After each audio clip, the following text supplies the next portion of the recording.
With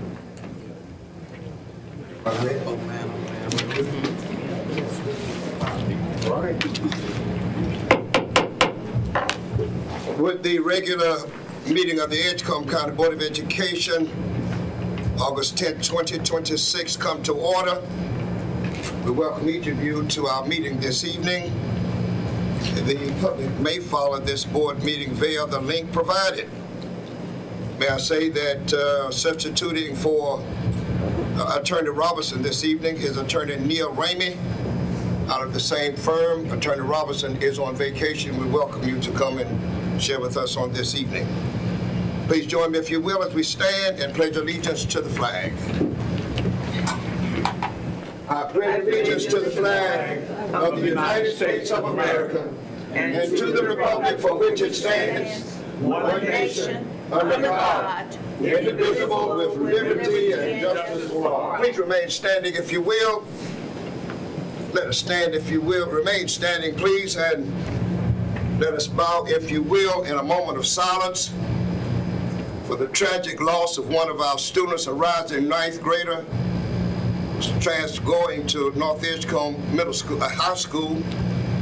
Tragic loss of his life recently. His funeral will be held this coming Saturday in Rocky Mount. May we bow in a moment of silence for him. Name? His name was Elijah Ray Battle. Thank you. You may be seated.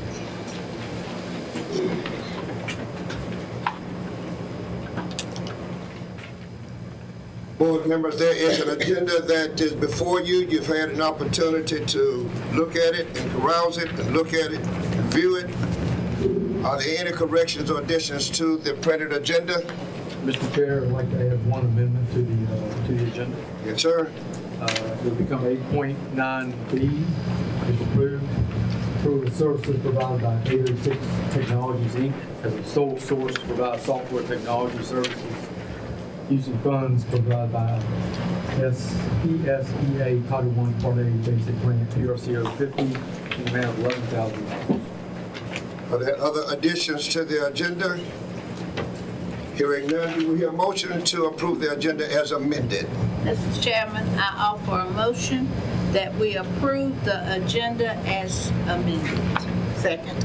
There's been motion and second for the approval of the agenda as amended. You've heard that motion is second. Are there any further question, discussions, or unreadiness? Hearing none, those in favor, let it be known by the voting sign aye. Aye. Those who disapprove with the voting sign nay. Ayes have it, and the agenda has been approved as amended. Item number 3, recognitions.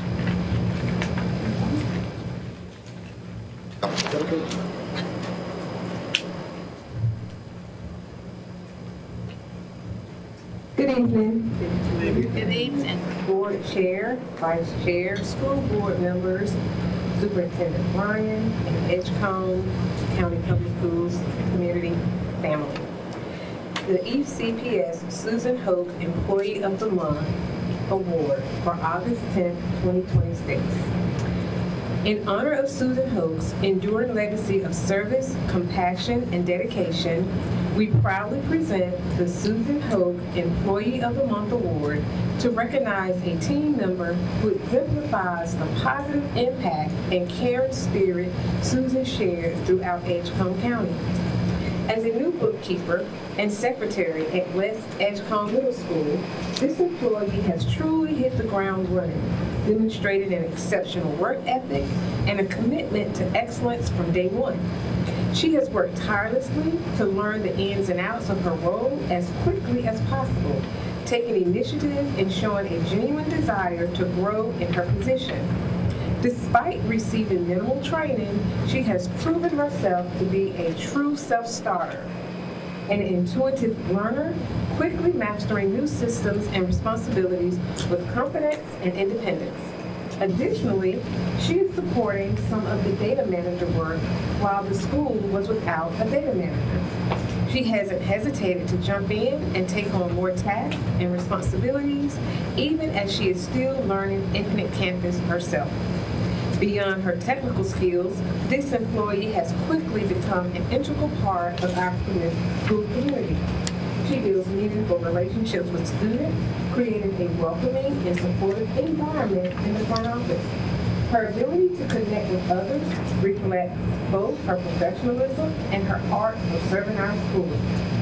We have one student who asks to eat lunch with her daily, and when she could, she takes pride in going to the cafeteria to enjoy school lunch with this young lady. She also remains calm and composed in high-pressure situations, including times of crisis, ensuring that operations continue smoothly and that those around her feel supported. She approaches every task with determination and does not consider her work complete until it meets her high standards. Her dedication, positivity, and commitment to doing her very best make her truly deserving of this recognition. She is a true gem at West Edgecombe Middle School.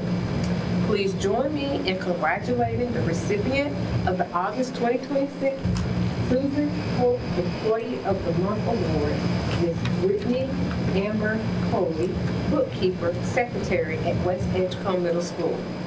We would like to extend our sincere appreciation to local State Farm Insurance agent Greg Sessoms for partnering with ECPS to provide our Employee of the Month recipients with a token of appreciation. Thank you. Board stand, if you will, as we congratulate her.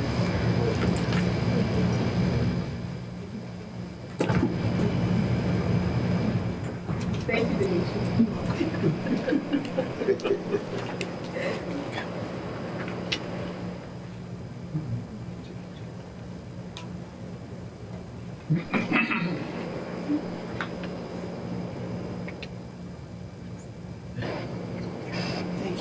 Thank you, and congratulations.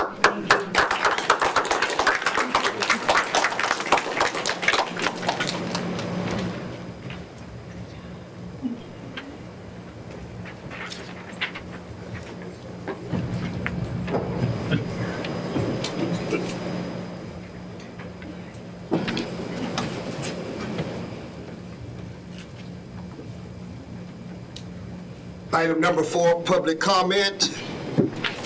This time for public comment has been established. The citizens' desire to address the board to register prior to the start of the meeting. The board has established a 3-minute time limit for comments to be taken into consideration by the board. Feedback will not be given during the board session.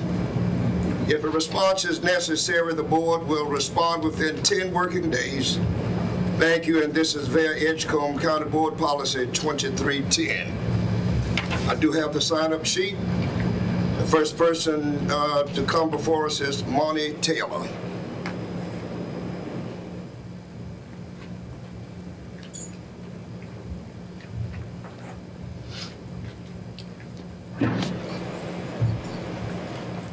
Good evening, board members, officers, officials, and members of the community. I am Monica Taylor, and I come with concerns from our community as well as myself today about the new construction of the high school in North Edgecombe. The first thing I'd like to ask you to do is to take a deeper dive into the school issues before proceeding. I do not know how far you all have gotten. For whatever reason, we tend to lack some transparency. So we do not know how far you've gotten on this, but we would like for you to take a deeper dive, a deeper look at it before proceeding. The necessary and requested transparency is one thing that the community needs and one thing that we are asking. There have been several issues that we have not gotten answers on. One that has been asked several times over the past 6 to 8 months is for us to get the enrollment numbers for Edgecombe County schools. We can't find it on your website. We can't get answers from those that we have asked for it. So that is one thing we'd like to have before you proceed.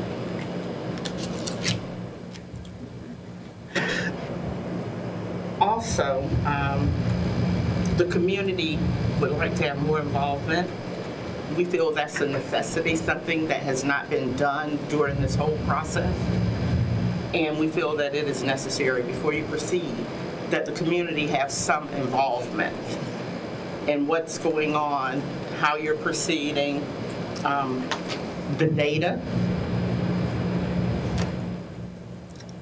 Their input, or I feel their input is imperative.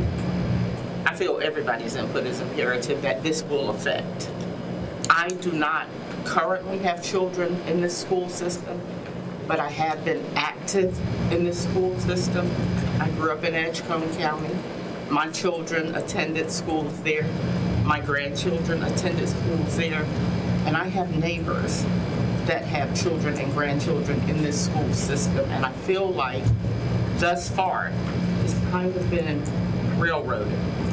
It's kind of been done and then just told, this is what we're going to do.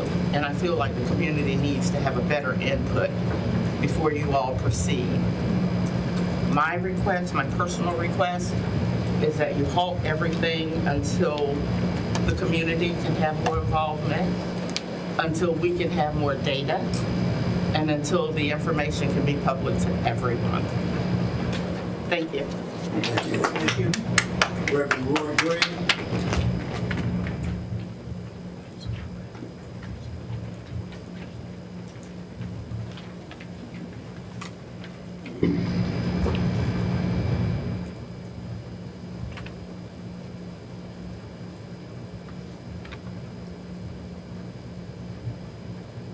Good evening. Good evening, sir.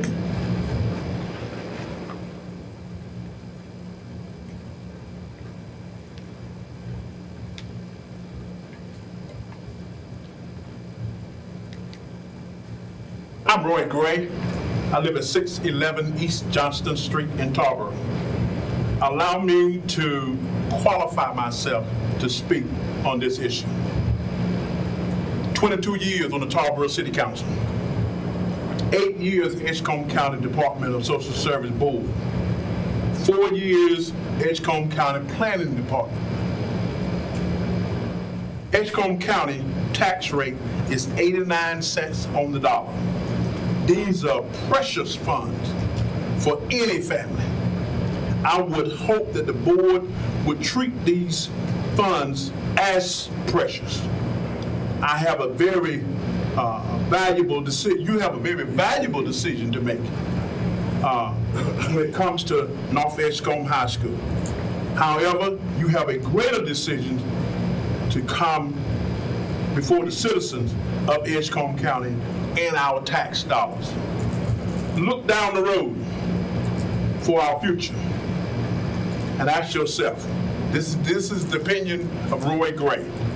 How long will it be before you have to spend a large amount of money on Tarboro High School? I'm alumni of Edgecombe, North Edgecombe High School. I graduated in 1971. So that means I went there in 1968. I was one of 6 black students in the entire school. So I've been there and I know what it feels like and my pride when it comes to North Edgecombe High School. My wife and I put 6 children through the Tarboro High School system. So I know this is an unpopular decision, and I'm willing to make that statement right now. Think about combining the 2 high schools for these and spend the money one time. When we do so, if we will look at using 64 business as the dividing line for both high schools.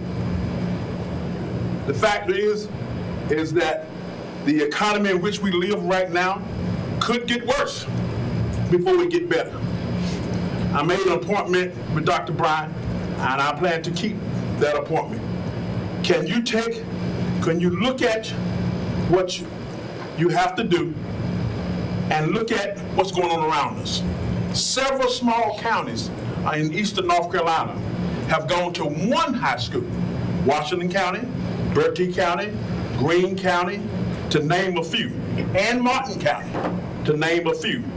I'm asking you to commit yourself to the taxpayers of Edgecombe County first. Thank you very much for allowing me to speak. Thank you, sir. Mr. Bryce Knight.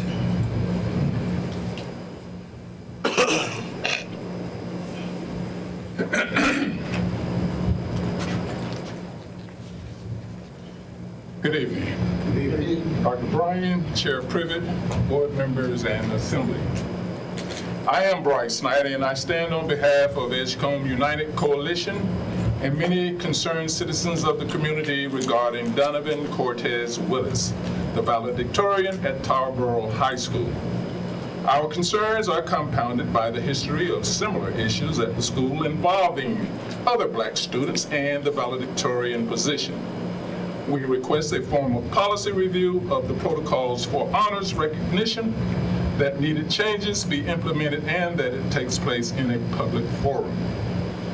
This recent graduation situation with the Tarboro High protocols demonstrates the harm that can happen when protocol, historical, cultural, and racial dynamics are minimized. We are also concerned about the lack of effective corrective actions by accountable adults to protect feelings of young people directly involved and troubled by the potential negative impact on other young people watching from the audience. To avoid further delays and decisions on overall recommendations, Edgecombe United requests that at least these 5 policy actions be undertaken by the board. 1, that an up-to-date and fair policy for determining Val and SAL honor graduates and the related recognitions they will receive be prominently posted on ECPS district and high school websites. In addition to ECPS decision makers' names, their positions and roles in the implementation of the protocols must be clearly identified in writing. 2, the protocols for Val and SAL be explicitly set out in the policy, including seating, processional, press releases, speaking arrangements, and any other honorary provisions or recognition during any ceremonies or programs. That a full public information presentation and discussion of the policy and protocols be conducted annually, and that it be open to the community, to all the junior and senior students throughout the systems, high schools, to their parents or guardians, to faculty and staff. If procedures differ for transfer students, any requirements regarding class rank and honor protocols should be made clear in all related documents and information distribution, and to that student and their parents or their guardians. Number 4, that all high schools in Edgecombe County operate under the same policy, protocols, and procedures for recognition of valedictorians and salutatorians and honor students. 5, that a full policy review and discussion of Val and SAL protocols, policies, and procedures be undertaken by the board and/or the policy committee in open session. We also ask that these recommendations be discussed and considered in public sessions as well. Thank you for your consideration of these recommendations. We hope they will be helpful as you pursue thriving and respectful futures for ECPS students and their families. Thank you. This is Angela Knott Bryant.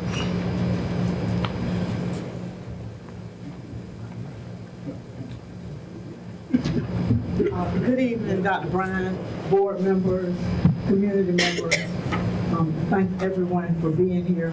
I just wanted to support the idea of taking some time before you make a decision or take the next step on the North Edgecombe High School renovation. You know, I am one of those persons who have been for, I think it seems like to me, almost 2 years. Maybe I'm losing time. Have been asking for updates on the North Edgecombe High School project, which has taken several forms since it got started. We were thrilled to see on the agenda that we were going to get an update on the project tonight, which is something we have been asking for. Distressed to see that also on the agenda is an action item to move to the next phase prior to the requested community meetings we had also been asking for and have been promised that would happen. So we're asking you to honor and respect community input and requests for information. There's community cannot ask questions in this forum, can only listen, and then you have voted. The community members who might have questions or want to give you input, it would not have time. You would have voted, and there would be no time for that input. We got this notice on Friday, and for many of our community members to then make a decision to get here by Monday is a lot. And so, it's not a reasonable opportunity. So we just ask for a reasonable opportunity for community input based on the months of meetings and presentations we have made to you on this subject. And we are excited that you have gotten to this point. And we just need more time for the community meetings before you vote, so the citizens can reach out to you with their points. Thank you. Thank you. Thank each of you for coming to share with us. Item number 5, the approval of the open session minutes. You have 2 sets. First for July 13th, 2026, regular business board meeting open session minutes. You've had an opportunity to view those minutes. Are there any corrections, deletions, or questions? Hearing none, do we hear a motion to accept them as printed? Mr. Chair, I make a motion to accept our July 13, 2026 regular business board meeting open session minutes. You've heard the motion and second for the approval of the July 13, 2026 regular business board meeting open session. Are there any questions, concerns at this point? Hearing none, do we hear a motion? Those in favor, let it be known by the voting sign aye. Aye. Those opposed with the voting sign nay. Ayes have it, and that motion carried. July 23rd, 2026, special call board meeting open session minutes. You've had an opportunity to view those minutes. Are there any corrections or deletions or questions concerning them? Hearing none, do we hear a motion? Mr. Chair, I make a motion that we approve the July 23rd open session minutes of the special call meeting. Second motion. It has been motioned and second for the approval of the July 23rd, 2026 special call board meeting open session minutes. You've heard that motion and second. Any further discussion? Hearing none, those in favor, let it be known by the use of the voting sign aye. Aye. Opposers like sign. Ayes have it, and that motion carried as well. Item number 6 for items for information. School updates, Dr. Bryan. Thank you, Mr. Chair. First off, I'd just like to congratulate Edgecombe Early College High School and Edge Academy of Health Sciences who started school last week on Thursday. They've gotten off to a great start. And, I think they've done a wonderful job. They each had bridge weeks where they brought students in for a few days before school started and got a successful transition for freshmen. And I think it's went really well. Also a reminder to everybody, traditional calendar schools start on Monday, August 24th. And we're excited to have students back. And we're excited to get things going again. So tonight for a presentation, very excited to have Vines Architecture here, and I'll introduce them in just a moment. We'll have a model up front and also some photos and charts that will be behind us in the back. As everybody knows, we started this process back in September 2024. And we received a $62 million grant from the state, North Carolina Department of Public Instruction. Actually, the $62 million grant with a 5% match from the county. And have worked our way through the process with that. Originally, this was at first construction was supposed to be a pre-K-12 school. That plan is still in place, except for it's going to be taking place in 2 phases. high school phase first, and the pre-K 8 to come after that. We appreciate all the hard work that our architects have put into this. Based upon their recommendation and the recommendation of our construction manager at risk, the board, at its last regularly scheduled meeting, voted unanimously for us to request a delay from the North Carolina Department of Public Instruction. We were supposed to start construction in September of 2026. They recommended for various reasons, for the bidding timeline particularly, that we request an extension. That extension can last up to a year, but our extension is on the current timeline. We will start construction January 2027, and North Carolina Department of Public Instruction granted that extension. So, also as part of this process, in order to prepare the site, which you're looking at right there, for construction purposes this fall, the board also approved for students at North Edgecombe to go to Phillips, what is Phillips Middle School, and Phillips Middle School students to go to Coca Wimberley Elementary School for the next 2 years. The board unanimously approved that as well, and that brings us to tonight as we move forward, and great and excited to present the project and what it looks like. And I'll ask Victor Vines, who's lead architect and owner, to come forward and introduce his colleagues that are here tonight, and appreciate him being here to give an overview of the project and where it stands right now. Thank you for being here, Mr. Vines. Well, good evening, everyone. Thank you, Dr. Bryan, Chair, Vice Chair, other board members. Excuse me, Mr. Burns, if you'll move the mic up, I think they have, okay. Is Thank that you. better? Yes. Okay. Can you guys hear me? Okay. All right. I'm going to try to speak up. So thank you for having us here. My name is Victor Vines with Vines Architecture. We're the architects that have been working on the North Edgecombe School of Innovation for approximately about the last 16 or 17 months. We are currently about halfway of the entire project delivery process. We're in what's considered the design development phase of the project. And for those of you that perhaps might not know the specifics of that, it is essentially the place where we are looking at being able to share the actual design and what's been envisioned for the project. Prior to that, we were programming and going schematic design, which was really trying to get a handle on the scope of the project, specifics of the site, and what we believe was the best approach to deliver you the best school on the existing site, with utilizing parts of the project being the existing school that we felt had significant value to it, but also bringing the additional space that you need to give you a complete 9 through 12 state-of-the-art high school on the site. So there's been a lot of work, a lot of ideas looked at how to do that responsibly within the funds that you have, and deliver a project that we believe hopefully we'll be proud of as a high school on this site. With that, I'm gonna, my two colleagues here today, Jeff Schroeder, Associate Principal and Senior Designer, along with Frank Jackson, Associate Principal and Project Manager, will run through a presentation which will be basically an update on where the project is.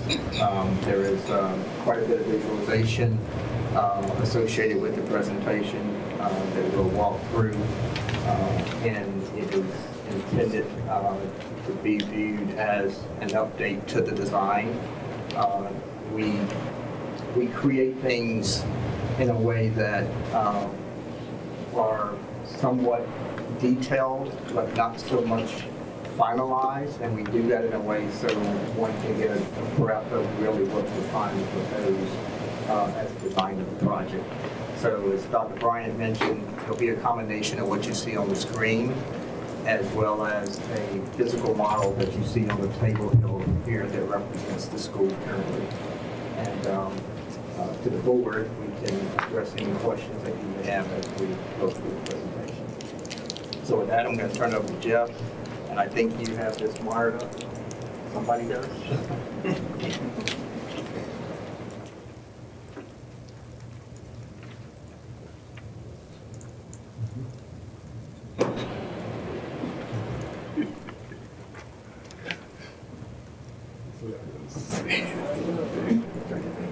I'm just going to say one other thing because the photo's up. So, it is a project that is quite dear to us, and we have, as I said, spent quite a bit of time really truly exploring a lot of different options on how best to address the project. So, Jeff, you'll see in the presentation there is several approaches that we took studying the way to do that, and then as we work ourselves through the presentation, you'll see essentially how the design develops. And at the end, we'll end with a little bit of budget information, schedule information, and then, as I said, we can address any questions.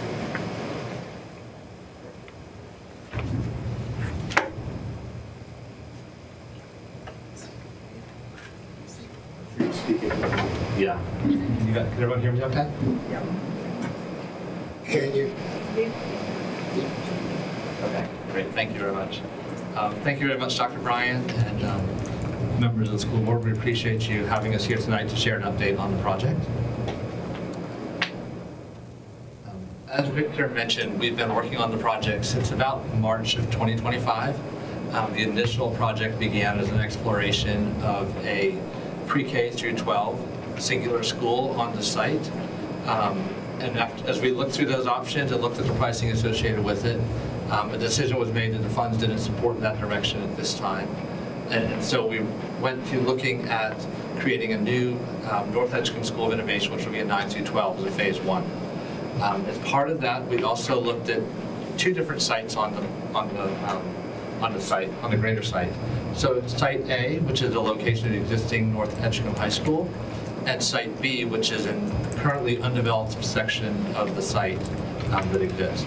One of the things that you'll notice is the area between those, Site A and B, is not highlighted, and that's because that's a floodplain. And so one of the conditions and reasons that led us toward building upon Site A is, one, the benefit of the existing infrastructure and the existing building that is there, which provided cost benefit to the project, and then as well working within, staying out of that existing floodplain.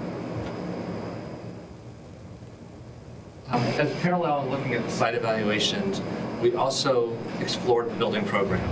So as a team, we began looking, utilizing North Carolina Department of Public Construction's guidelines for a 600-student high school. We used their standard that they have for that capacity, and then we worked with leadership from the school, from Dr. Bryant and his team, to essentially tailor the program to best align with the goals, the educational goals of the school, and also the needs and the distinct conditions of the student, the needs of the students and the programs that the school would like to have in there to advance their educational approaches. And so through that, through the discussions, we came up with a base design for the high school, which is about 115,000 square feet. It's a blend of new construction and renovation. It includes new administrative and support areas, new classrooms, science labs, a new art and multi-purpose band room spaces, a new media center. One of the key things within the project that you'll see later, we'll talk more about, is the preservation of the existing gym, but also the expansion of it to increase the character and capacity within it. We're looking at a renovated kitchen and cafeteria, and then a base CTE program, which would include agricultural, business essentials, and computing within that. As part of the project, we've also identified an ad alternate 1, which we will be designing as part of this, and that's about 10,000 square feet, and what that includes is additional CTE programs. These will be programs that were identified by the school as goals to have as opportunities for the students. They don't currently exist there, but to expand the opportunity to fully develop the students. Those would include electrical, welding, and then culinary arts and hospitality as a program. There are other alternatives that are identified within the project, which include some equipment updates and then also some athletic. We also created design drivers for the project, and we use these to, they come from interaction with the teachers, talking to some of the students, and looking at the site conditions. And so these become elements that we use to drive the project and sort of help us to identify the essential base going forward. And so the most important one within that is to have a project that is an in-budget 9 through 12 high school. We want to make sure that we can build something day one that improves upon the existing conditions and meets the needs. The second one is mitigating the floodplain. Again, you saw on the initial slide of the separation of the sites, and we want to make sure that we don't have any flooding issues that currently occurs at the school. We also wanted to make sure that we preserve the gym and enhance the character of that and develop a safe and secure campus. There's a very significant courtyard in the building that the students utilize, and it's very important to the character of the school, so we wanted to maintain the outdoor space, but make it a much more secure environment. Other things are making sure that we unite with the scale and the massing of the school, and then create a culture where everyone is being prepared for what's next. So as you look at the existing North Edgecombe High School, this diagram shows the areas which we are maintaining and those which are being removed as part of the project. As part of our initial investigation onto the site and talking with people, maintenance and facilities at the school, a few things that we've discovered, which is that there's some existing buildings over here that are in a floodplain and regularly flood. So we wanted to eliminate that as a challenge within the school and make sure that the new school doesn't have that. We also explored the 1959 wing, and there were some structural challenges within that, and so the decision was made to remove that as well. Yes. Just to give context to everybody, that is building H, which is the one Jeff just pointed to. That's the building that we actually, in the spring of 2025, no, spring of 25, we actually, the structural engineers came and inspected the building. They were concerned it actually happened during the spring break of that year. And we closed the building for all students and staff not to be in there, and relocated those classrooms somewhere else and communicate that to parents as well. So just to give everybody a little perspective on the condition of that 1959 building. Thank you, Dr.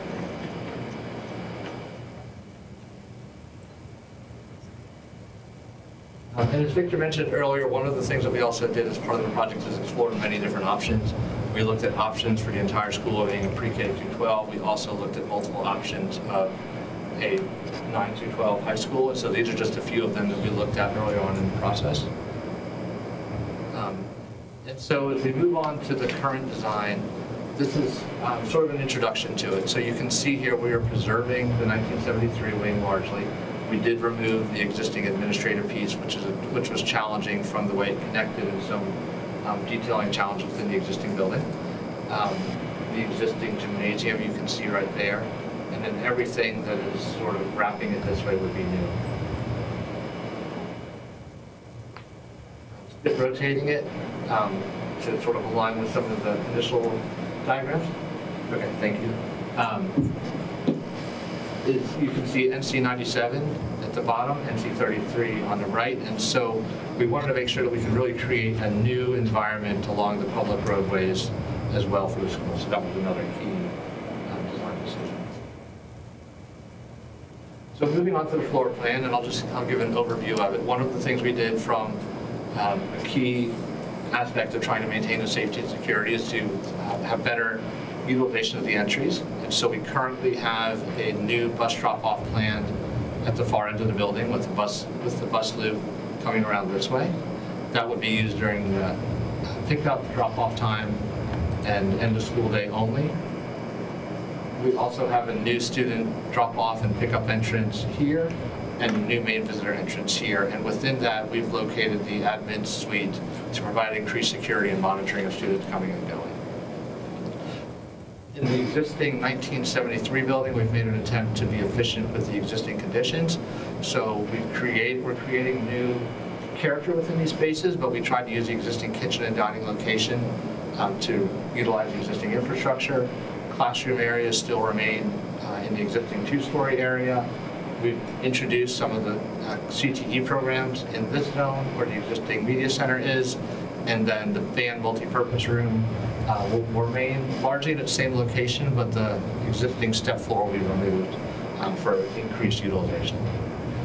Coming into the new building, we've created STEAM, Exceptional Education Visual Art Room along NC 33, a large media center in sort of the bend of the building, weight room, health classroom, new lockers and support, new day-to-day locker room and seating to the south.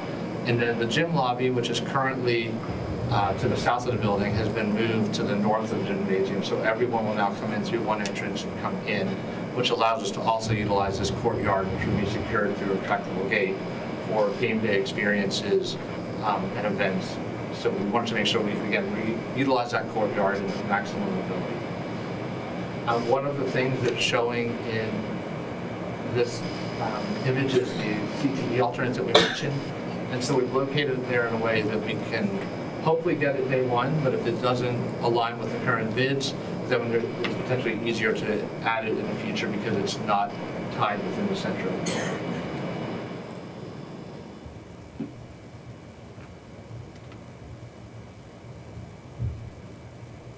Going to the second floor, again, classrooms in the second story of the existing 1973 building. We have created a new elevator over here. The existing elevator has routine service issues, but it's also undersized for current standards. And so the new one will be added outboard of the existing building. And then the new two-story wing along NC 33 will have science classrooms, general classrooms, and lab spaces. There's also a new main entry stair, which you'll see shortly, which will connect the lower level entry and the upper level. As we talked about earlier, the exploration of the pre-K through 12 as a campus was explored. And so we wanted to create a site plan and a way to put those together so that we could embrace the spirit, which is to have the interplay of the students and the interaction between that type of singular campus of the School of Innovation, but also understanding that one has to happen first and the other one will happen later. So we're proposing the new pre-K through 8 in the existing undeveloped land over here, but we are trying to make ways that we can really connect those two through some pedestrian connections. We also have a shared bus loop and parking and separate parent drop-off for each of the schools.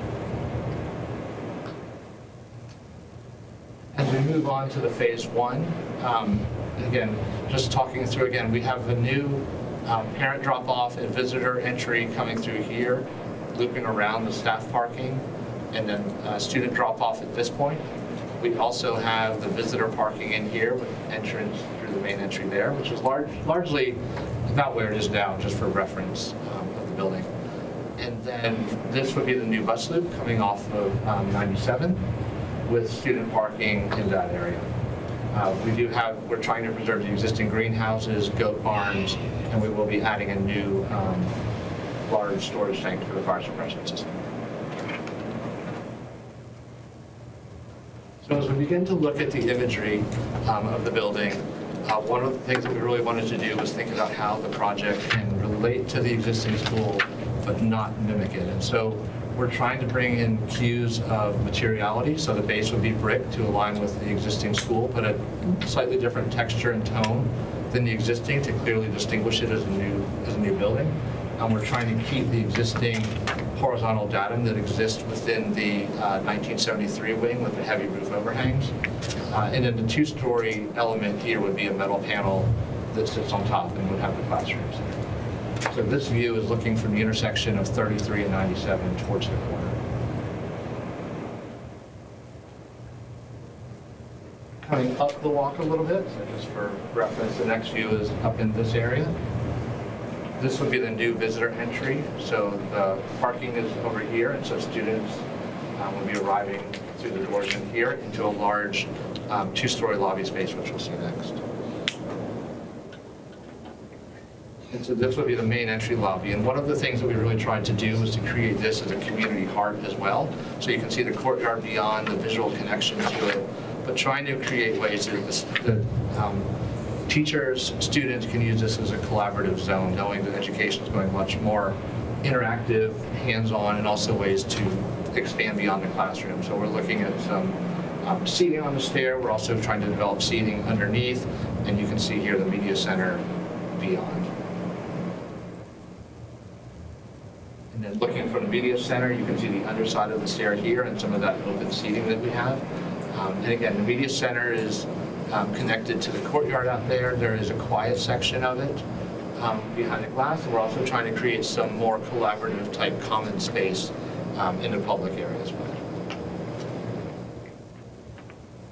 And so going back outside the building along NC 97, looking back towards the corner and back towards 33 beyond, this would be the some of the media center support and locker rooms to the left.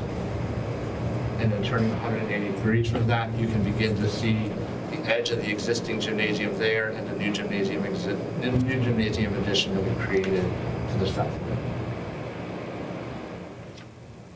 So coming along NC 97 a little bit further down to the west, the new edge of the gymnasium, and as you can see, we've relocated the entry, but we're still trying to have a very powerful visual and connection with the gym as a prominent piece of the building.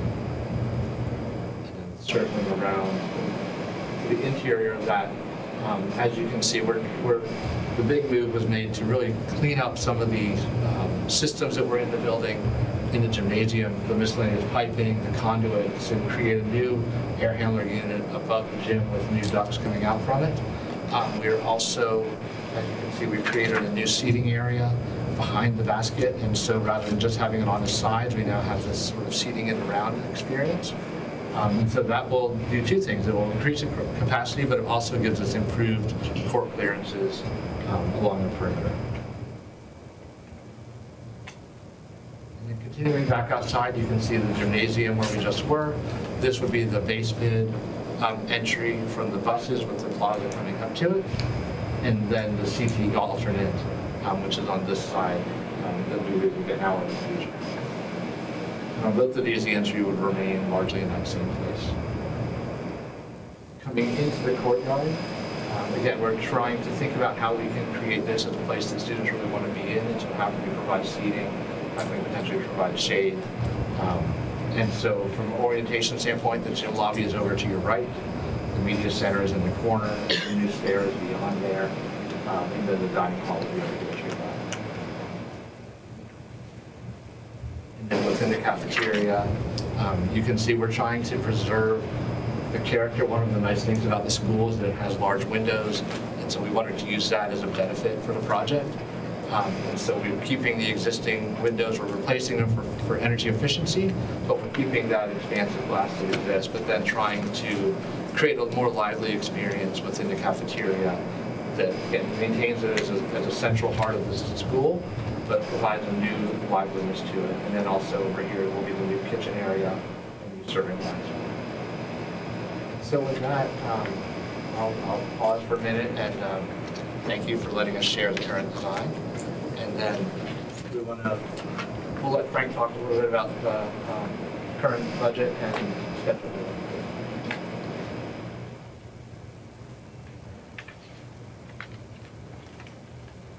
Thanks, everybody, for allowing us to address this. Dr. Bryan, school board members. So this is the point where we stop talking about the exciting parts of design and talk about the necessary parts of design, talking about our cost summary.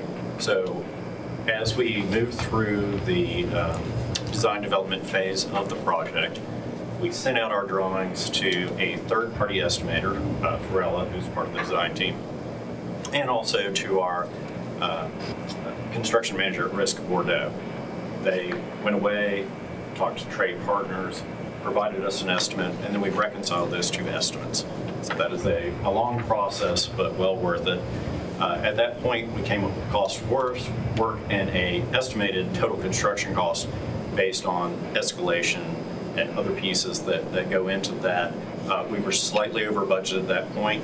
We entered into a value engineering period, identified about $4.6 million worth of adjustments, essentially put the building on a diet, found other things that were less expensive, but still were going to create the necessary design that we need.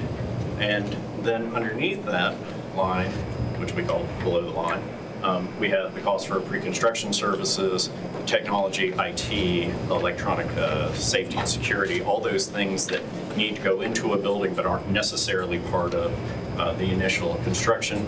And then also FF&E, which is furniture, fixtures, and equipment, so desks, monitors, things of that nature that you need inside of a school. And then there is also monies that are set aside for owner expenses that are part of this design period, but not necessarily borne by the design team or the construction manager at risk. And that's largely investigation items. So soils reports, going out and doing borings on the site to make sure that we're not going to hit rock, doing hazmat assessments because we have a building from 1973. In 1973, you could still buy and put asbestos into schools. So going through and making sure that we've identified all those issues so that when we go forward, we have a complete budget and an understanding of the site and what we have. So at the end of that period, we came up with $65.2 million. Our total funding is $65.1, so we have a delta of a little over $100,000. Now, keeping in mind $100,000 on a $65 million project is about 0.5%, so less than a single percentage of the total cost. At this point, that's very close at design development. When we talked about schematic design earlier, we'd be talking about 10%. When we talk about design development, we're talking about something like 5%. So when we're less than 1%, we're fairly confident in our numbers at this point. We also have, as I mentioned, contingencies on the project. The contingencies are larger than that delta. So we're confident that we are funded at this point.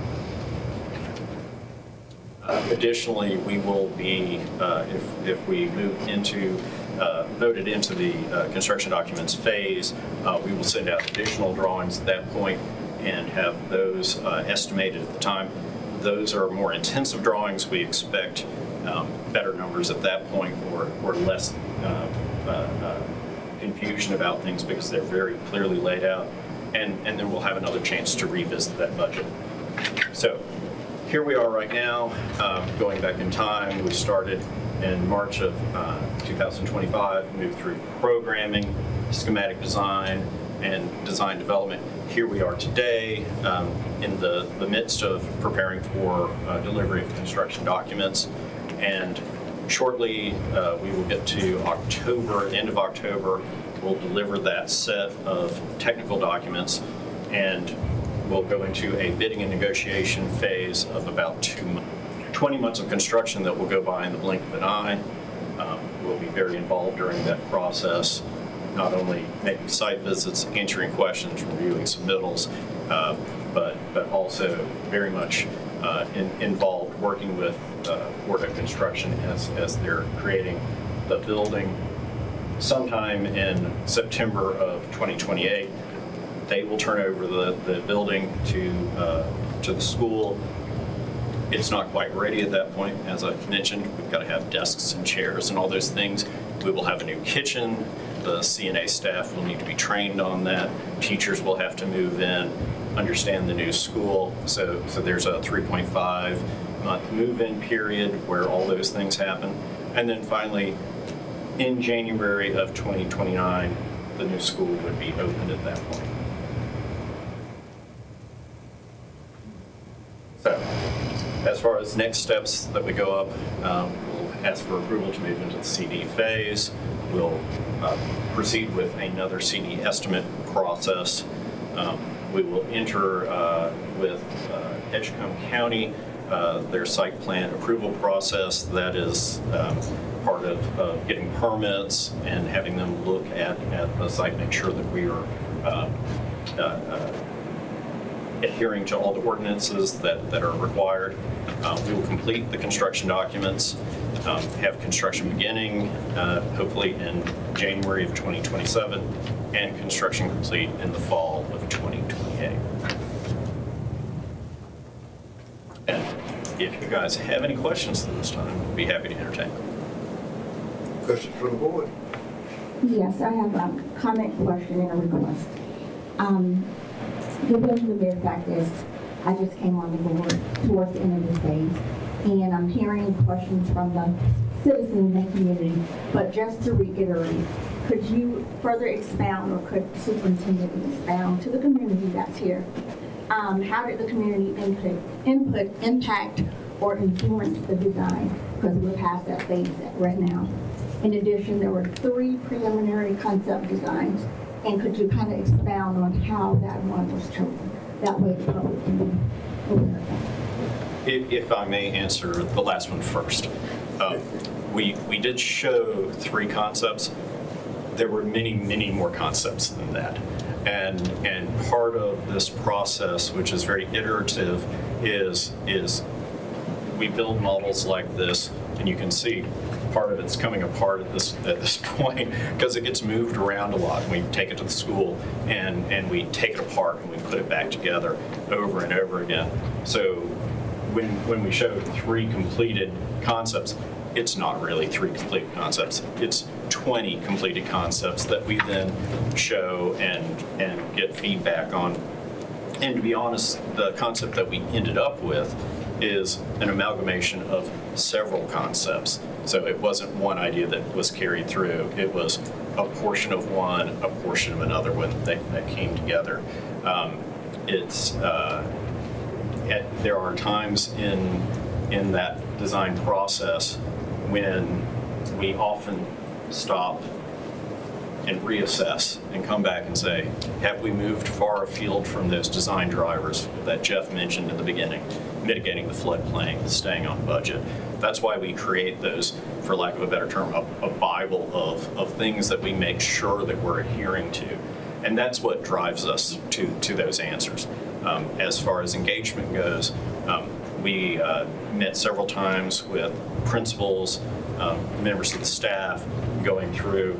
I can assure you that I can't design a commercial kitchen for a school without talking to those people that work in the kitchen. Because every school is different, every community is different. And so those engagements were very important for both laying a foundation for how this design would come together, and then also vetting it after the fact, because then we would present what we had come up with.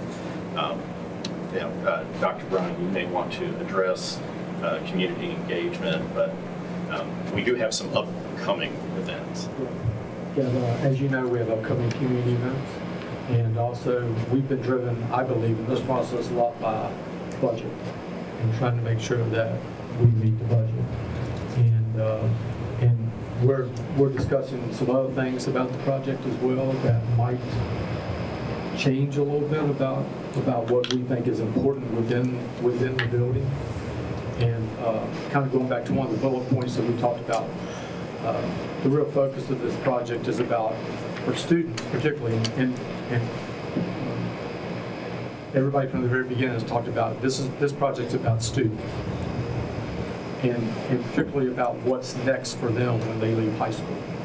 So that's why we've had a lot of discussions around career technical education, durable skills, which you all know is a focus for us and what we're trying to do for students. And also, I will add this piece in, it was discussed tonight, and I think Jeff and Frank did a very good job of this, but also safety and security as part of the building site. And you know, going back to a couple of things I said a little bit earlier, building H, which was built in 1959, once the structural engineers came in and took a look at that, understood that it was not a safe building. And we had, as we talked even to Frank and his staff, we had a couple of decisions to make in a very short amount of time about whether to vacate that building or to try to come up with some solution where, and I have to tell you, we didn't spend a lot of time talking about a solution to that building. Most of our time was, we have about 72 hours before everybody comes back for spring break. We're vacating the building, period, end of story. And then the other piece, I believe, which is critically important related to the safety piece, is if you look at the building, the model, and anything that you see in the building about, the building still captures and maintains the courtyard, which we think is really important to the building, and has been symbolic of life at North Edgecombe High School since it was built. But the other piece was enclosing around that courtyard and making sure it was safe. Because even if you look at the courtyard as it stands there, and probably in what is seen there, there's a fire lane that is created behind the building where fire trucks and exits and entrances have to be.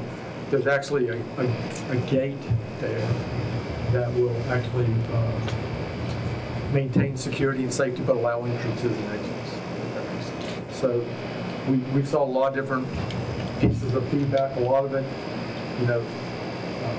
staff feedback. Also a lot of expertise feedback on construction managers at risk. And we're talking a lot right now about some different co-education pieces that we might move around the building, and certainly we'll talk about those questions and different things about the building as we move forward. Sorry, that's a long And I would like to add to that, this is a grant from North Carolina Department of Public Instruction, and they have guidelines that we must follow, and they also review all of our plans and provide us feedback. So there are additional drivers that are brought by the state simply because that's where the money has been partially brought from. I just want to add one other comment. When it comes to your question about the various design options and durations, as Dr. Bryan and Frank mentioned, the budget drove a lot of where we are, and what I mean by that is the preservation of things on the school that has true value, and not actually that we need to demolish and take away everything and start from scratch. So that value has allowed us to deliver a maximum 110,000 plus square foot building versus perhaps a 90,000 square foot building. The other thing that came out of those various design options that we heard, and perhaps we heard it second and third hand, but we did hear it, and that was the importance of the preservation of the gymnasium from the community's perspective. And so the design that you see in front of you, a huge part of it is driven by the fact of preserving the gymnasium. And as designers, we happen to agree that those venues are very difficult to replace based on the history associated with them and the context that they're within. So if you really study the design, you'll see that there is the 73 wing preserved for the reasons I've said, the gymnasium preserved per what we heard was important as an item throughout the community. And then the rest of the building essentially stitches and knits back together. Ms. Davis? Thank you so very much. Dr. Bryan, would you please let the community know your proposed locations for the community input transparency? Thank you. We were originally going to try to do it next week, but with school opening up and schedules for the architects, it got a little messy. And we did have an August 20th on the docket for about 12 hours. But that's also open house night for the district, and that didn't sound like a very good idea, quite frankly. So we're looking at the 24th and 25th of August, and we're looking at Rocky Mount on the first night, and then North Edgecombe High School cafeteria on the second night. We're considering D.S. Johnson, the multipurpose room for the first meeting for Rocky Mount. But we just have to confirm that. I've gotten a green light, but I want to ask one more time and double check for the other two. So, and as I said before, you know, we want to get this out to the community. We're very proud of the work that's been done here, and I think it checks a lot of boxes and what we're trying to accomplish. So those are the 2 nights for right now where we are. Thank you. Thank you. Final question, and will delaying this vote change anything until after the community meetings? Does it have any effect on it if we delay it until after the community meetings? Well, It does. It does. It delays everything.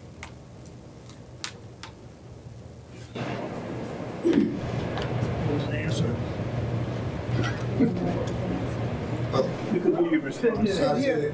She asked if it would change anything. I said it changes everything. It delays everything.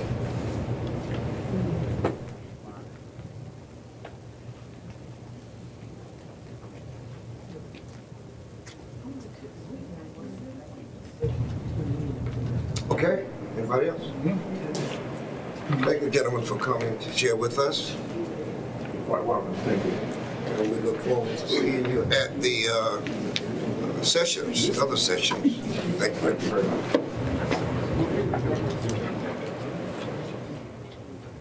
Item 6.2, maintenance. Mr. Perkins is not here, is he? I've got tonight. You got it? Okay. I'm going to need my my assistant to cue this up.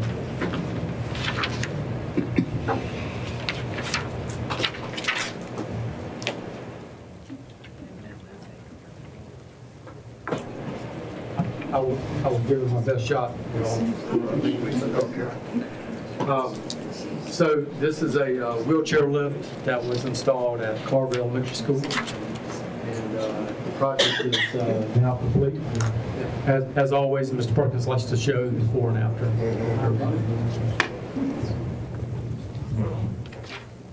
It's another angle of that.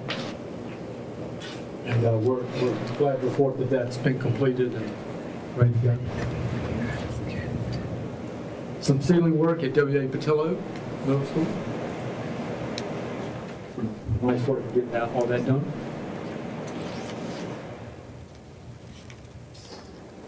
And as you all already know, the board approved some work with some lottery funds for our first middle school repair on the roof.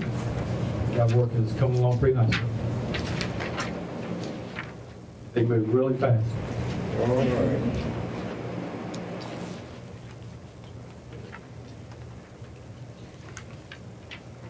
Parker Middle School, excuse me, not speaking. Repair some water fountains. And as I always say to the crowd, you know, this is sort of a sample of items that are going on. Our maintenance department does a lot of different things across the district and trying to make sure we have our buildings taken care of. Even though we have older buildings, we try to do the very best we can to get it taken care of. Comments, anybody? Questions, anybody?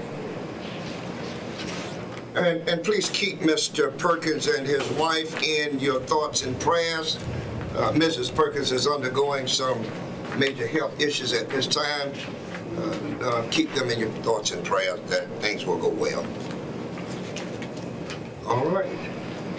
Item 7, no committee reports. Item 8.A1A. Dr. Bryan.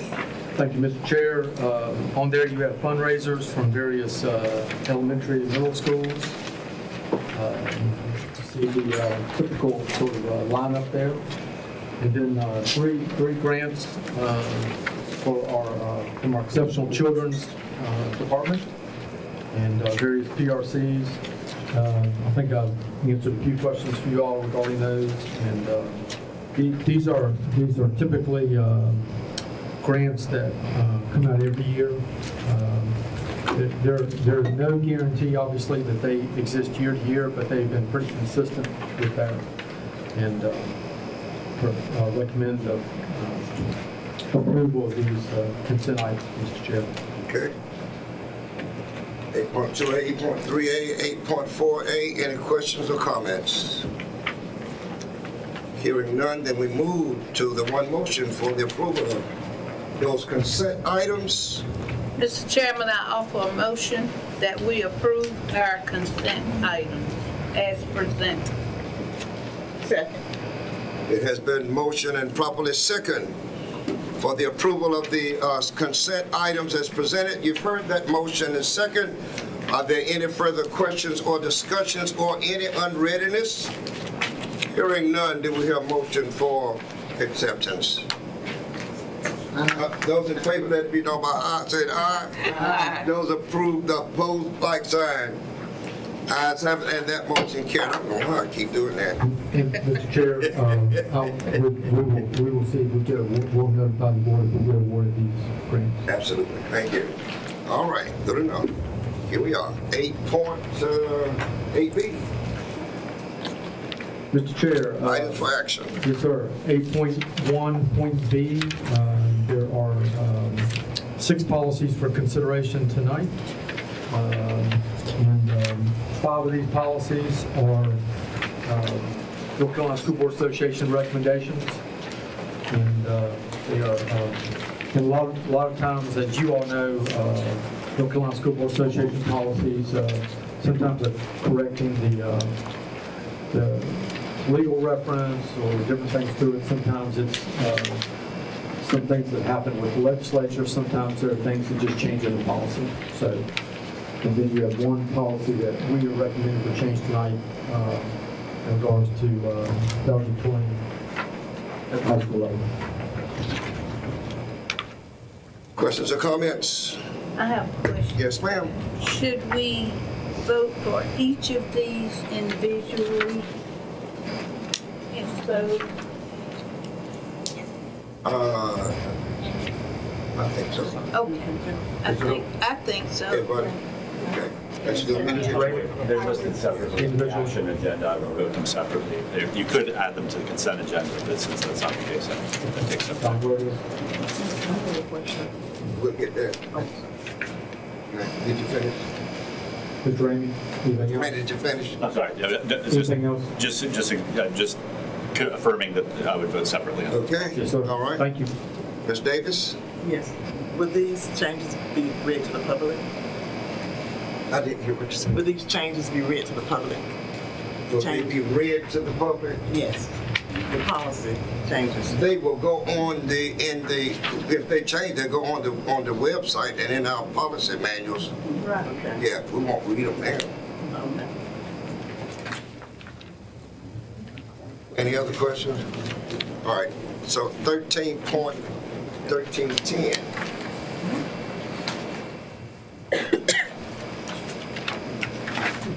Mr. Chairman, Yes, ma'am. I offer a motion that we approve policy 1310, our parental involvement policy. Is there a second? Second. Johnson, you've heard that motion, a second for the approval of policy number 1310. Any questions or unreadiness? Hearing none, those in favor, let it be noted with the voting sign aye. Aye. Opposers, like sign? Ayes have it, and that motion carried 6-1. Policy number 3450.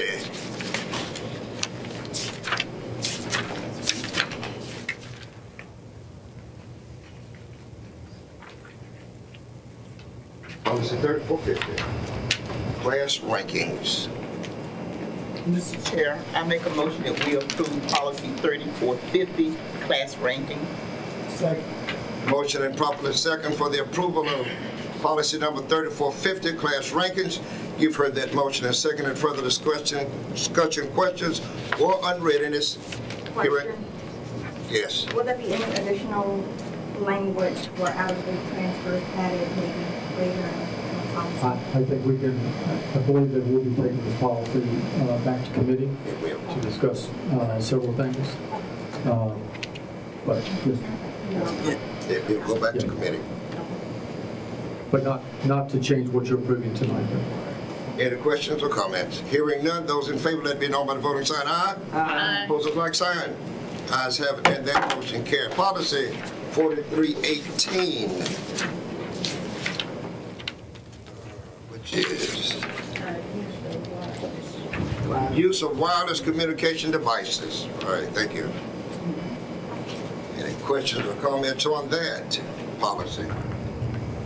Hearing none, let's hear a motion. Mr. Chair, I offer a motion that we approve policy 4318. Second. Motion and second for the approval of policy number 4318. You've heard that motion and second. Any further discussion? Questions or unreadiness? Hearing none, those in favor, let it be known by use of voting sign aye. Aye. Opposers, like sign. Ayes have it, and that policy passed. Policy number 4342, which is student searches. Questions or comments? Did you have some?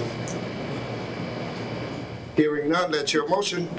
Mr. Chair, I make a motion that we approve policy number 4342, student searches. Second motion. Motion and second for the approval of policy number 4342.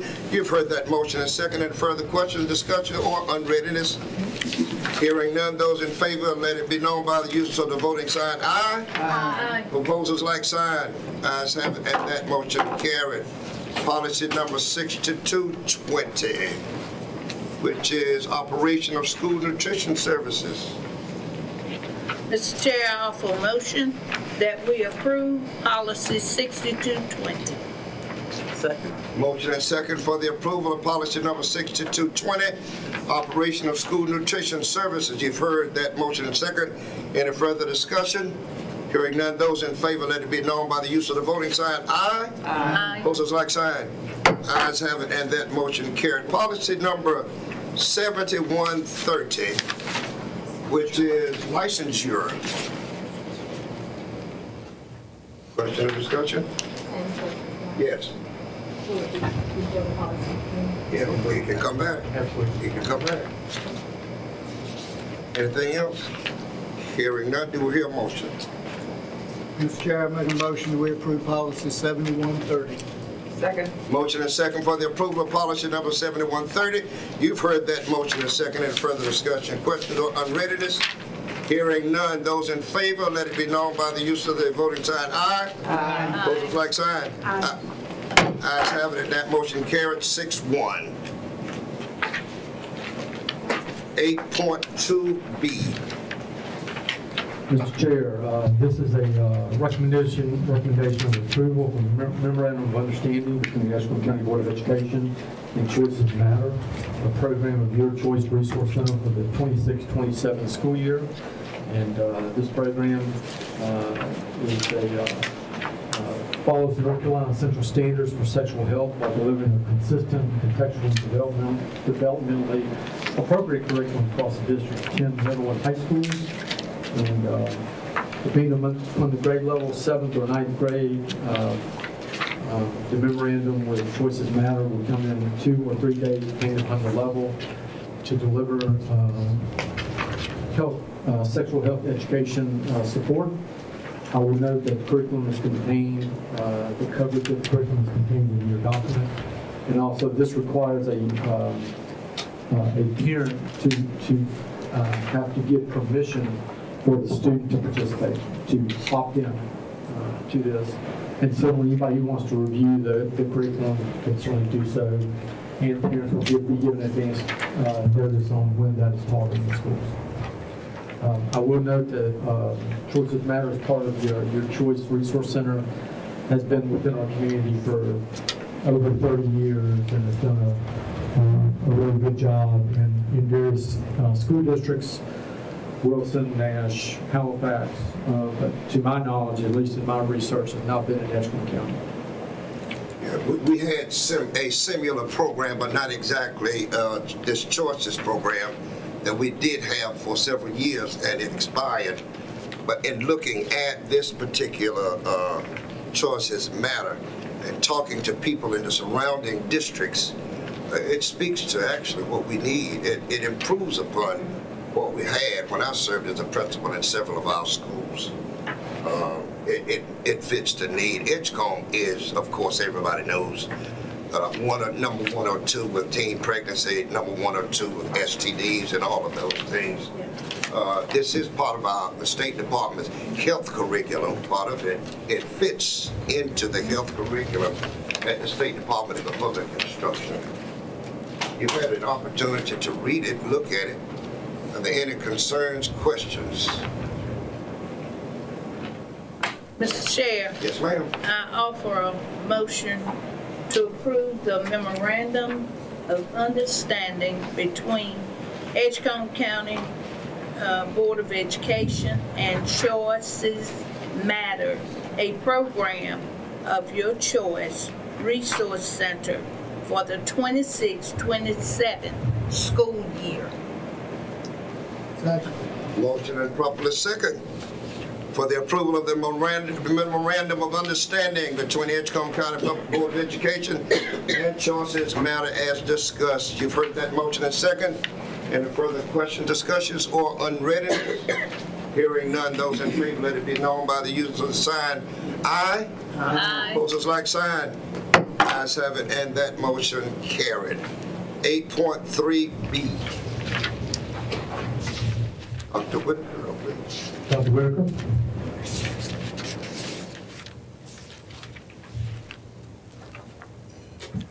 Good evening again. Good evening. Good evening. So, North Carolina State Board of Education Policy CACP 000, Career and College Promise. This policy is a description of how the LEA will integrate CCP, College and Career Promise program offerings that are aligned to our regional, economic, and community needs and address the following topics in collaboration with their community college partners. So in the CCP agreement, policy says that we are to outline the establishment of the partnership protocols, including regular communication, the integration of LEA and college program offerings, a plan of communication to students and families to broaden access to CCP courses, student academic support systems, responsibilities of the school district and college personnel, responsibilities of program expenses, and responsibilities of site operations. So all of those things that we are told by policy should be outlined in our program, in our policy, are indeed in our MOU, and we're just asking for approval tonight. Thank you. Questions or comments to Dr. Whitaker? Mr. Chair, I offer a motion that we approve the Career and College Promise CCP agreement for the 26-27 school year. Motion and properly second for the approval of the Career and College Promise CCP agreement for the 26-27 school year as presented by Dr. Whitaker. You've heard that motion and second. Any further discussion, questions, or unreadiness? Hearing none, those in favor, let it be known by the use of the voting sign aye. Aye. Opposers like sign. Ayes have it, and that motion carried. 8.4B.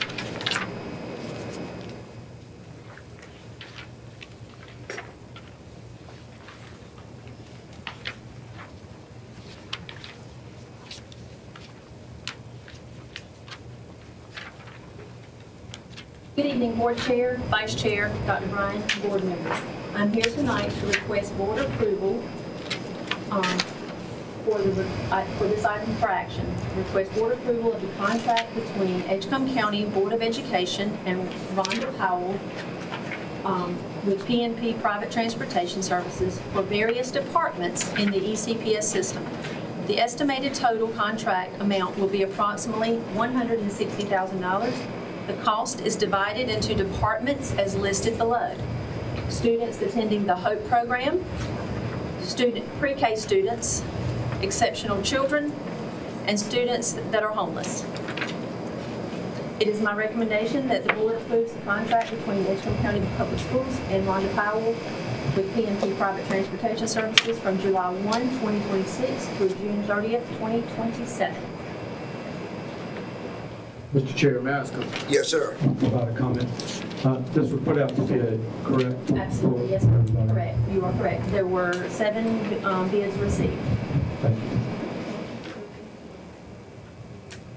Correct. Yes, ma'am. Lowest bid.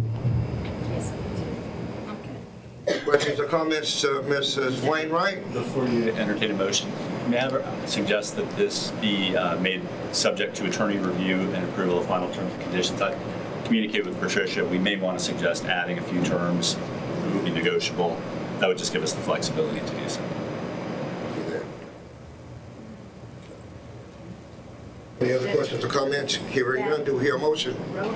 Mr. Chair, I make a motion that we make approval of the contract between Edgecombe County Board of Education and Rhonda Powell for the private transportation services for Connection Learning Academy, pre-K kindergarten, exceptional children, and homeless students, services and departments in Edgecombe County Public Schools for the 2026-2027 school year in the amount not to exceed $160,000, subject to approval of the attorney review.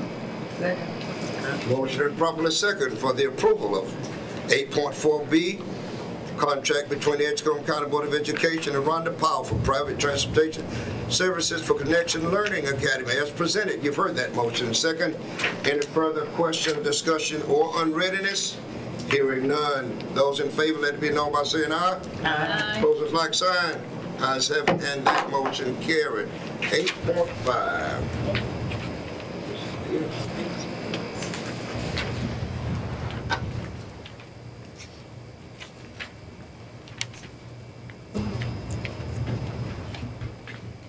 Good evening, Board Chair, Reverend President, Vice Chair, Mr. Ellis, Board members, and Superintendent Dr. Brown. I come before you tonight to request the approval of services by the Spark Hub as a sole source to provide tutoring services for Southside Academy for private school equitable services using Title I funds. This request is to ensure program continuity.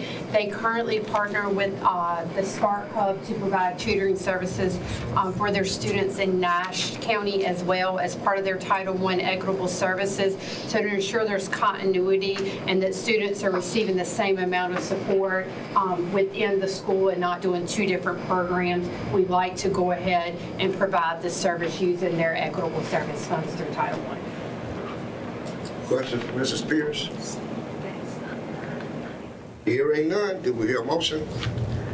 Mr. Chairman, I make a motion that we approve the services provided by the Spark Hub as a sole source to provide tuitional services for Southside Academy for private school equitable services using funds provided by ESEA Title I, Part A, Basic Grant, LLC 050, amount of $19,223.22.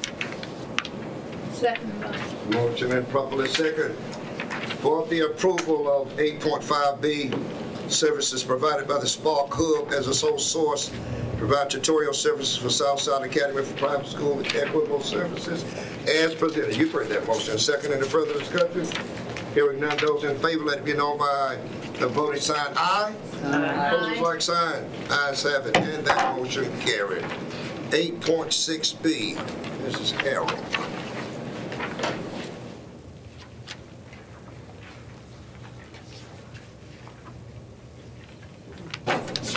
Ms. Harrell, have you presented here before? Yes. Oh, I was going to give you this big introduction. She could pretend like she hasn't. We'd like to give her a big This is our new money lady. Please don't. Good afternoon. Chair, Vice Chair, Superintendent, and other board officials. I'm here to ask for approval for our 2026-2027 tuition rate for students that live outside of the county of Edgecombe in the amount of $1,904. And I'm sure somebody said, how's that arrived at that figure? Yes, so we take our county appropriation that we get from Edgecombe County along with our fines and forfeitures. We get that total together and we divide it by our projected ADM that we get from DPI for our 26-27 school year, and that gives me the dollar amount of $1,904. You passed, you get to come back. Any further discussion? Does it matter if they need any additional services or anything? No, that's their amount. And we have it set up where they can pay it on a monthly basis, semester basis, or if they want to go ahead and pay up front for the entire year. Not at the moment, I'm sorry. We wouldn't know until. You're fine, he said you'll give me an answer. Yeah, we wouldn't know. It's gonna probably be into September. Okay. Right, we'll know that until it comes. Just to get you, I want to get you an accurate number. All right, any further questions? Hearing none, do we hear a motion? Mr. Chair, I recommend we approve of 26-27 school year tuition rate, $1,904 for students residing outside of Edgecombe County Public Schools. Second motion. Motion and properly second for the approval of 8.6B, as so eloquently described by Mrs. Harrell. You've heard that motion and second. Any further discussion? Those in favor, let it be known by the voting sign aye. Aye. Opposers like sign. Ayes have it, and that motion carried. 8.7B, Mrs. Sykes. Good evening, Board Chair, Vice Chair, other members of the Board, and Superintendent Dr. Bryan. I'm here tonight to request approval for a contract between Edgecombe County Board of Education and What's Your Lingo for speech therapy services. Okay. Any questions or comments, anybody? Hearing none. It's your motion. Mr. Chair, I make a motion to approve the contract between Edgecombe County Board of Education and What's Your Lingo Speech Therapy Services, PLLC, to provide services for the ESEP. Question or unreadiness? Hearing none, those in favor, let it be known by the voting sign aye. Aye. Opposers like sign. Ayes have it, and that motion carried. Ms. Sykes, okay. Thought you were coming back. All right. 8.8B. Mr. Chair, approval to authorize design team to proceed to the construction document phase for North Edgecombe High School renovation project. Yes, ma'am. Question? Yes. So, this, if we approve this, how's it going to affect it? It allows them, I'm sorry. No, that's okay. You go finish. How, and we'll have the meetings. How would this affect the meetings? Well, it allows the meetings to happen. The meetings are going to happen regardless. And then it allows them to keep designing and going through their 75%, right? So they're going to keep moving forward and keeps us on our timeline. Okay. Which is important. Yeah. Other questions? Hearing none, do we hear a motion? Mr. Chair, I recommend approval of authorize the design team to proceed to construction document phase for the North Edgecombe High School innovation. Second motion. Motion and properly second for the approval of 8.8B, the approval to authorize the design team to proceed to the construction document phase for North Edgecombe High School of Innovation Project. You've heard that motion. Second, any further discussion, question, or unreadiness? Hearing none, those in favor, let it be known by the voting sign aye. Aye. Opposers like sign. Ayes have it, and that motion carried. 8.9B, Mrs. Pierce. I knew you were back. Good evening, again. I'm here to request the approval for sole source for 806 Technologies to provide software technology to use for with Title I funds. resource will be used for our required monitoring that we are required to use for federal programs. And it will be for our consolidated programs, or Title I, Title II, Title III, Title IV, in our migratory education. We are required to maintain documentation and have a full consolidated tool that is actually new to us this year. State revises that tool every 5 years. We really wanted to use this company because it provides services that other vendors do not provide, but this is also the exact company that North Carolina Department of Public Instruction has partnered with.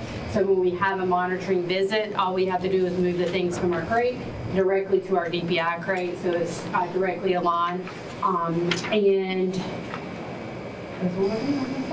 we will be monitored this year. This is our monitoring year for our federal programs. We were monitored 2.5 years ago, no findings, but we are on a new tool this year. So we just want to make sure that everything is aligned so that when we get monitoring in the spring, we don't have any more findings and we are good with compliance. Questions from Mrs. Pierce? Comments? Hearing none, then do we hear a motion? Mr. Chairman, I make a motion that we approve of the services provided by 806 Technologies Incorporated as a sole source to provide software technology services using funds provided by ESEA Title I, Part A, Basic Grant, PRCO 50 in the amount of $11,000. Second. Motion and properly second for the approval of 8.9B, services provided by the 806 Technologies Incorporated as presented. Heard that motion second. Any further discussion? Hearing none, those in favor let it be known by saying aye. Aye. Opposers like sign. Ayes have it, and that motion carried. Thank you, Mrs. Pierce. Mr. Ellis, would you take us into closed session, please? Yes, sir. I make a motion under the North Carolina Open Meetings Law, Section 143-318.11, A1, A3, and A6, to go into the closed session to consider personnel matters, to consult with the attorney, to preserve attorney-client privileged information, and to prevent the disclosure of student records rendered confidential under the Family Educational Rights and Privacy Act, 20 U.S.C. 1232G, and the disclosure of personnel records rendered confidential under Family Statute 115C-319 through 321. Second. Motion and properly second for the approval of our going into closed session. Are there any further discussion, questions, or unreadiness? Hearing none, those in favor let it be known by saying aye. Aye. Opposers like sign. Ayes have it, and that motion carried. Let us take about 5 or 6 minutes.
Okay, here we are.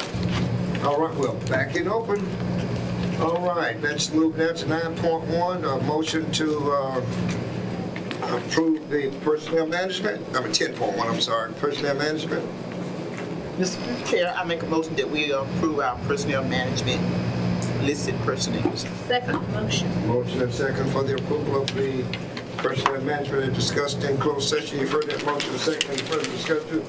Hearing none, those in favor, let me know by saying aye. Aye. Those opposed, like sign. Ayes have it, and that motion carried. 10.12, extracurricular fall sports. Mr. Chairman, I offer a motion that we approve our extracurricular activities, fall sports. Motion and second for the approval of 10.1.2, extracurricular fall sports. You've heard that motion and second. Any further discussion? Hearing none, those in favor, let me know by saying aye. Aye. Those with like sign. Ayes have that motion carried. 10.2, closed session minutes, July 13, 2026. Mr. Chairman, I make a motion that we approve 10.2 closed session minutes from July 13, 2026. Second motion. Motion and second for the approval of July 13, 2026 regular business board meeting closed session minutes. You've heard that second. Motion and second. Any further discussion? Those in favor, let me know by saying aye. Aye. Opposers like sign. Ayes have that motion carried. July 23rd, 2026 special call board meeting closed session minutes.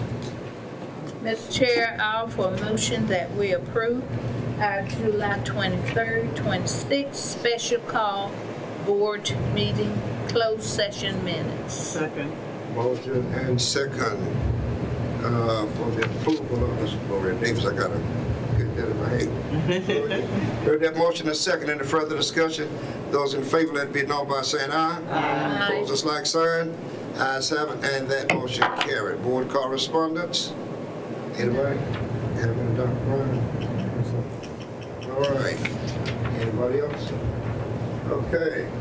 Things to be brought by the superintendent and the board for consideration. I want to go ahead and do the board committees so that we'll be ready, right? On the appeals committee, Dr. Evelyn Wilson, Dr. Evelyn Johnson, Raymond Privet, Crystal Weems Anderson. The policy committee, Chair Lily Worsley, members Gloria Davis, William Ellis. Finance committee, Dr. Evelyn Wilson, Dr. Evelyn Johnson, Raymond Privet, Lily Worsley. Maintenance committee, William Ellis, Raymond Privet, Gloria Davis, Crystal Anderson. I need to do it again. Yeah, you went come. Wait for me. You would, I was trying to write, oh, you going to give it to, okay. You'll give it to me. I'm going to give it to Ingrid, and she'll get it out. I'll give it to Ingrid. Okay, thank you. Okay. All right. Anything else that claims our attention? Hearing none. I offer a motion that we adjourn this meeting. All right. All right. You've heard the motion and a strong second for the adjournment of the meeting. You've heard that. Any further discussion? Hearing none. Those in favor, let me know by saying aye. Aye. Those opposed, go back in the back and get your card. Mr.